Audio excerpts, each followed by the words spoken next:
name's Chad Thompson, and I play drums in the band Champagne Boulevard. My uncle, when I was 8, I went over to his house one day, and I had no idea that he played drums. He just ended up saying, hey, you know, why don't you try this? He just taught me a really simple beat, and he's like, you know, come back in a week, and if you can do it, I'll take you seriously. And I came back in a couple days, and he was like, this is what you have a passion for, I can tell. And he talked my parents into letting me get a drum set, and it was just from then on, it was like every day. Get home from school, just straight to drums. Just, you couldn't keep me off of them. The setup for this drum set that I chose is basically all DW. I'm in love with DW shells because of the way that they press the wood, they expand it, and then they shrink it again, and they just wrap it around, and they connect it to where no matter what head you put on, you're gonna get a good sound, a good tone. I use Remo heads, all pinstripe. They are a 2-ply, and they have a really warm, rich sound, especially with the shells. So put 2 and 2 together and you have the best sound. My cymbals are Zildjian A Customs. I'm really into the 18-inch crashes. Nothing lower for crashes. I don't like the way they sound. If it's going to be a very ambient sound and drony sound throughout an entire song, I want it to be present. I don't want it to just hear individual stick strokes. I want something that's going to fill the music and leave no empty spaces. And not only does Zildjian do that, but their A Customs are superb for doing that. For my ride cymbal, I chose a 20-inch A Custom.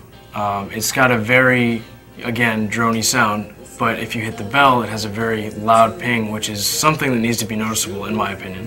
When I play, I want it to be noticed.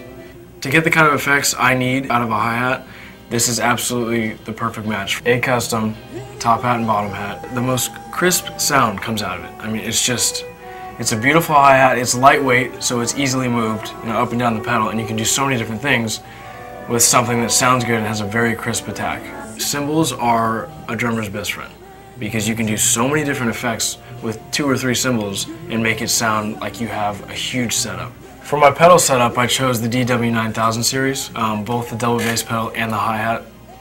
Just the way that the rig is set up, it's so smooth, so crisp, and the response time of each spring and individual lever is phenomenal.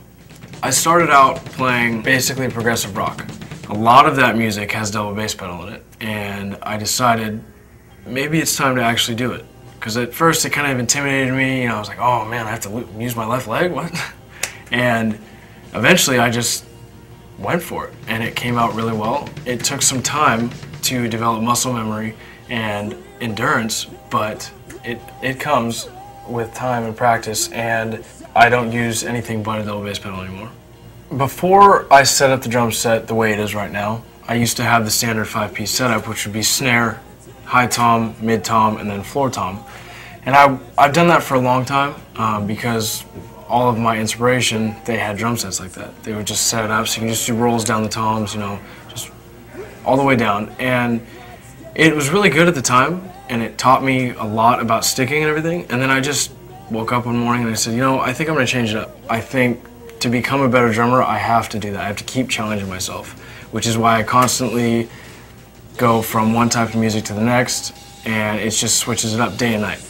And I really like the fact that with drums you can do that.